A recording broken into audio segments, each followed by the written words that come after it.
Introducing the Greenhouse with your host, Biggs Outdoors. Good morning, good afternoon, good evening. Fucking freezing my bollocks off in my tin shed. Welcome to another episode of the Greenhouse, episode 24. Going to be running through it very quick. Basically, we do a review of Elevation and Dark. I am the better half of the hosts, Mr. Biggsy. So kicking it off with Elevation. Not a great show at all. First match was Layla Hirsch versus Brittany Blair. Poor match. Contadora lift, bit sloppy. Always sloppy because it's a Contadora. Need to face as opponent, comes off the ropes by Layla Hirsch. That was it pretty much. The moment Hirsch wins, Hirsch man of the match. Match number 2, we have Private Party versus Action Andretti and Miles Hawkins. Action Andretti and Miles look pretty good in this match. Crucifix on the ropes, attacked by tag team, attacked by Proud and Powerful. Private Party. I'm so cold. Can't remember exactly how it went, but check it out, it's free on YouTube.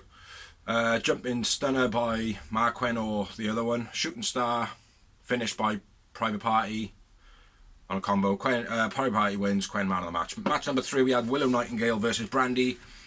Willow's pretty good, I feel. Nice octopus hold by Willow. Nice run of punches, then a neck stretch hold thing by somebody.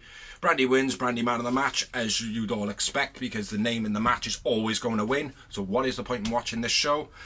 Match number 4, we had Men of the Year versus Mike Fowler and Logan LaRue. Men of the Year save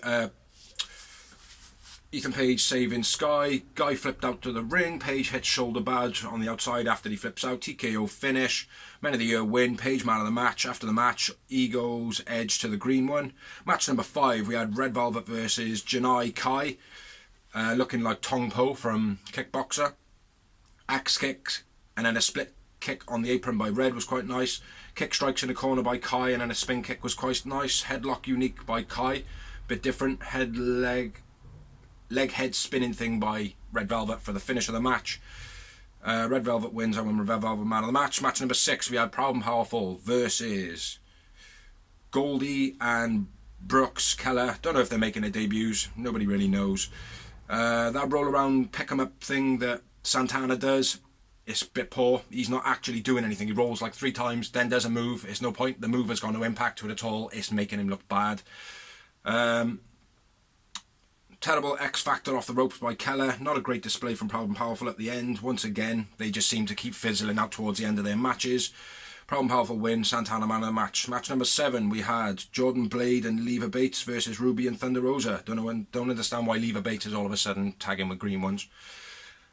Jordan Blade is absolutely fucking terrible. Really dreadful match. Leva was not her usual self in this match either. Ruby and Thunder Rosa win. Thunder Rosa man of the match. Match number 8, which is a main event. We had Matt Sidel and Lee Moriarty versus Will Hobbs and Ricky Starks. Hobbs running body, like when he runs into him and squash him, that was pretty cool. Always like Starks mocking Moriarty, doing his dance. Heavy Irish whips by Hobbs and then hitting a bear hug. Hobbs double clothesline, running it close to the ropes, then throwing Moriarty and at Starks for the spear. That was the finish of the match basically. Winners Hobbs and Starks. Hobbs man of the match. After the match they call out Dante. Dante then attacks Starks and Hobbs. Sidel and Moriarty make the save after they overpowered him. Next up now we have Dark. Didn't like what I felt of this show, but I've got more notes on Dark than I have on Elevation, but Elevation was a poor show. First match of Dark, Bunny versus Erica Lee. Stiff knee lift by Bunny down a rabbit hole for the finish of the match. Bunny wins, Bunny man of the match. Then we had a promo by Orange and Cole. You can see the full hype and the build on Road to Dynamite, which is pretty cool. Basically them two on a beach facing off with each other. Match number 2, we had 2.0 and Garcia versus Pat Brink, Rayo and Kiko, all making their debuts I think. Pretty much a squash match. The clean house combo finish. 2.0 Garcia wins, Fat Ed man of the match in a squash match. After the match, addressing Jericho Proud and Powerful. Bunk. Match number 3, we had Lance Archer versus Joey Keys. Joey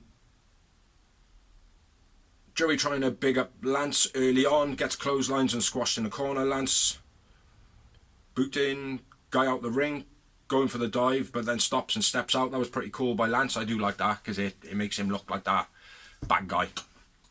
Lance tries to scare a kid again in the crowd. Lance feigning a chop, and then for the Irish, and then the Irish whips him instead. Ripcord, Bossman Slam, or the blackout finish, whatever, or the blackout finish then after that, my bad, I don't care.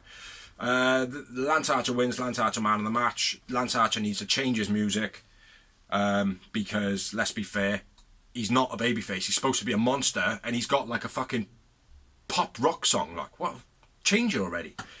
Next up, or after the match, sorry, he clotheslines Keys and then leaves. I felt like Joe Keys probably could be decent. He needs to have a couple more matches. Match number 4, we had Layla versus Janae Kai, who is the same person who fought Red on Elevation. Hirsch, back suplex, pull-up pin, armbar finish, pretty quick, squash match. Hirsch wins, Hirsch man of the match. Match number 5, we had Ass Boys and the Acclaimed versus the Dark Order. Okay match for what it was, even though it was a bit of a farce. Max raps about the Ass Boys. Bowen says that the Acclaims and the Ass Boys have arrived. I laugh my tits off. Billy goes to do the suck it bit, but the mic's pulled away from him, and then the match gets underway. Deadlift backdrop by Max Caster. Commentary call. They call the tag when Austin or Colton comes in, and they call him one half of the ass children, which again I pissed myself laughing, and then someone else says, would that make them the children of the ass? So I thought that was quite funny. 10 clotheslines. Central basically really runs down just clotheslining everybody. Pump to the 4 corners, pump kicks. Don't know what that says. Something dive. AUX. What the fuck is AUX? I don't know what that is. 10 spine buster. 5 hits a frog splash. Uno boots Billy on the outside. Hip toss neck breaker combo finish by the Gun Club, aka the Ass Boys or the Booty Boys, and the Acclaimed. Austin man of the match. Okay match for what it was, like I said. After the match, Billy tries to copy Aubrey in her referee duties. So moving on, match number 6, we had Yuta Wheeler, or Wheeler Yuta, whichever way his name goes around, versus Penta. It was a brilliant match, this was. Bow and arrow pin by Yuta early on. Side bow and arrow by Penta, getting like kind of a one-upmanship, like you don't do that to me without me doing this to you. Octopus by Yuta. Then I thought Penta might have done another octopus of his own, but he didn't end up doing that. Irish whip misdirect trip by Yuta was very nice. I like that. He's done it a few times. This time he did it exceptionally well. Penta counters Yuta's dive with a kick on the outside. Yuta counters Penta's dive with, I think it was a European uppercut on the outside. Yuta feigning a dive from the top and then hitting a cross body. That was quite nice. Fast back and forth of moves. Penta hits made in Japan, which was it looked wicked, man. Only gets a 2 count. Angle slam by Yuta. Frog splash by Yuta was nice. DDT off the apron by Penta.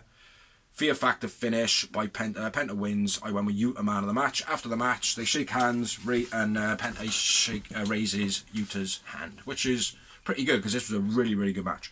Then we had the main event of Dark, which was Jungle Boy versus Nick Comorado. They better keep Comorado because he is a very good acquisition. He's a greener talent that is progressed. So all these people saying, oh, get rid of Nick Comorado, you don't know what you're fucking talking about. Match number 7, Jungle Boy versus Nick Comorado. It was a good match. This was not quite as good as the last one, but pretty decent anyway. QT says a Solo fought earlier in a promo before the match, but he didn't actually fight earlier on Elevation or Dark, so it must have been a pre-record that was going to end up someone else, but they couldn't cut that part of the promo out, so therefore QT had to say it on that show, but didn't make any sense. Says somebody was screwed. I don't know what that means.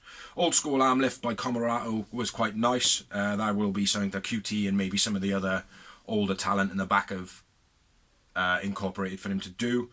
QT grabbing a leg for the distraction. Jungle Boy gets knocked off the apron then. Delay suplex by Como was done very nice. Solo taken out by Luchasaurus. Jungle Boy dive to Comorado on the outside. Como catching Jungle Boy and running into the ropes, and then a power slam. That was quite nice by Como. Jungle Boy struggled on the brainbuster. Brainbuster, Jungle Boy. They must be Jungle Boy trying to go for the brainbuster, being Nick Comorado, big guy. Snare trap for the finish of the match. Jungle Boy wins. Nick Comorado man of the match. After the match, QT gets in the ring. Lucha scares him off, which I thought was quite funny. Thoracic Express to Solo, sending a message to QT Marshall and anybody else. But yeah, that was it. So, like I said, quick rundown. Elevation 1 too good. Dark was okay. That's all I've got. Fuck Dawes, fuck Vince. Big up AEW, big up Tony Khan, big up all the wrestlers that are, working their bollocks off. Check out all our other shows. Thank you everybody for watching. Thank you everybody for liking. Love, subscribe, share to a wrestling fan, and catch you next week.